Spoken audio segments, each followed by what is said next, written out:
Hello everyone and welcome to today's workshop. Today we are going to talk and address procrastination. What is it? Why are you plagued by it? And why many of you call it laziness? Nothing more untrue. To be honest, I have seen laziness so rarely connected to procrastination to the point that I'm almost like, does it even exist? But that's another story. Well, so if procrastination is not related to laziness, then what is it? Well, in a nutshell, procrastination is that thing that helps you slow down when your system feels you're about to do something that is not safe for whatever reason, right? The reasons can be different. They can be dependent on belief systems and such. But procrastination is trying to say the activity that you're trying to engage in is deemed unsafe for whatever reason. And it's going to be up to you to understand for what reason this type of protective mechanism has come to aid you, to protect you, right? Because many times when I talk with my clients and I ask them, what do you think procrastination protects you from? They're like, I don't know if it's protecting me.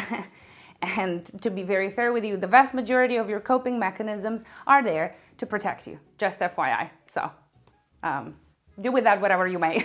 So procrastination comes as a defense mechanism. So let's understand a little bit better, how does that work? It always starts with you wanting to do something. So the trigger is, I don't know, I want to go to the gym, for instance. Now, the moment you want to go to the gym, that's the moment when procrastination comes running and is like, wait, but I don't want to. Actually, the weather is kind of bad and I don't know if I want to go outside. And the time that is going to take me to prepare my gym bag. And it's also actually kind of late. And if I think about it, I'm a little bit tired too. Yeah, this is your procrastination talking. It has nothing to do with your initial desire, you see? Because your initial desire had a certain type of tone. I want to go to the gym, right? And the voice of procrastination is all about justifying why is it that you cannot do that thing or you shouldn't do that thing. The first step in dealing with procrastination is to make sure you understand how different they sound from you, from your own desires. Because the moment you realize that this is just there to remind you of all of the things that you don't like, it's going to be a little bit easier to detach yourself from it. But as of now, it can be that the majority of you are very much attached to the loop of procrastination, and therefore you don't really see a difference between you and it, if it makes sense. So I hope that by the end of this video, you're going to have a little bit more tools to recognize that. Now, after the initial, but I don't want to, from procrastination, the second step is that procrastination wants you to feel as if you did the thing that it convinced you not to do.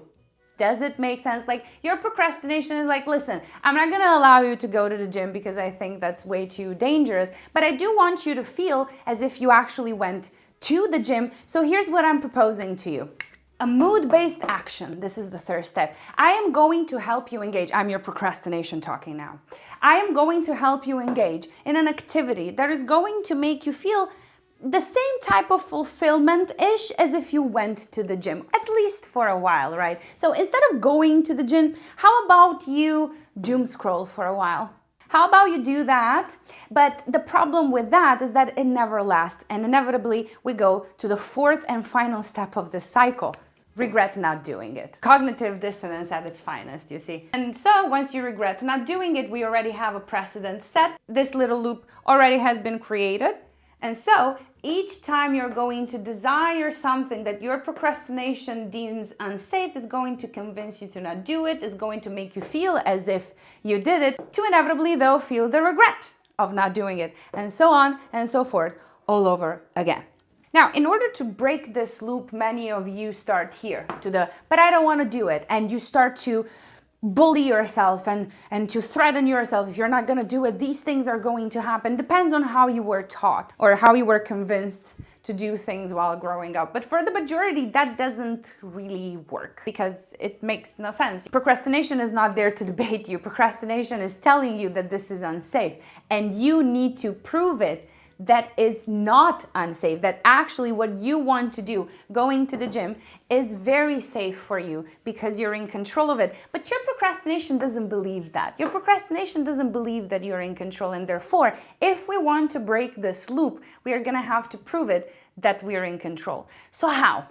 right? We don't start here by breaking it to the I don't want to, because it's not going to work. We're not going to be able to break it from here either, but I want you to feel as if you did, because that would be cruel. And we cannot break it here because it's too late, isn't it? Now, the only thing that remains is the action. We can change the action. So instead of going for actually taking the phone and start doom scrolling, we can instead engage in an activity that is going to prove to our procrastination that in truth we are in control. So how do we do that, you ask me? Well, let me just show you. Once we are here in this mood-based action, you need to understand that most probably you are dysregulated. So the action that you're going to make is probably anything but regulation. And it could be that if you're already in here, usual ways of regulating, like, touch things or smell them, might not really work. And that's because that type of regulation works if everything is fine and dandy with the world. The reality of the fact is that the vast majority of the time you're trying to regulate, everything is not fine and dandy with the world. Therefore, there are only two things you can do. Well, only one, but in two different shades, if it makes sense. So instead of going for your phone and start scrolling, we are going to adopt that action that is going to prove to our procrastination that we're in control. And that action is sacrifice. Now, sacrifice is that action that doesn't come natural. Not really. The majority of us can sacrifice for other people. There are many people pleasers in this world, but this type of sacrifice is a little bit different because you're not sacrificing anything for anyone except for yourself. And that's the type of self-sacrificing that people don't really do if there's not another person involved. In this case, sacrificing something is what is going to show your procrastination that you're serious about things. It doesn't matter how many times you're going to tell yourself that you have will and you can do this and motivate yourself. These are sparks and spikes of motivation and excitement, but what we want is actually momentum, right? To keep on building. And the only thing that proves to your procrastination that you are able to choose that uncomfortability that comes with making the decision that takes you back in control is sacrifice. I know that sacrifice is a word that might trigger many of you, especially people that grew up in certain type of families where they were the responsible ones or the peacemakers, the parentified ones, if it makes sense. And I understand the trigger that comes with that. In this case, we are going to change it and make it about yourself, which might be a type of sacrifice that you have never seen before. So let us understand exactly what we can sacrifice in order to prove our procrastination that we're actually in control. There are two things that you can sacrifice, but let me make some space in here. So the first thing that we can sacrifice in order to prove our procrastination that we're in control and that we can get there is to sacrifice comfort. What does that mean exactly? As we saw before,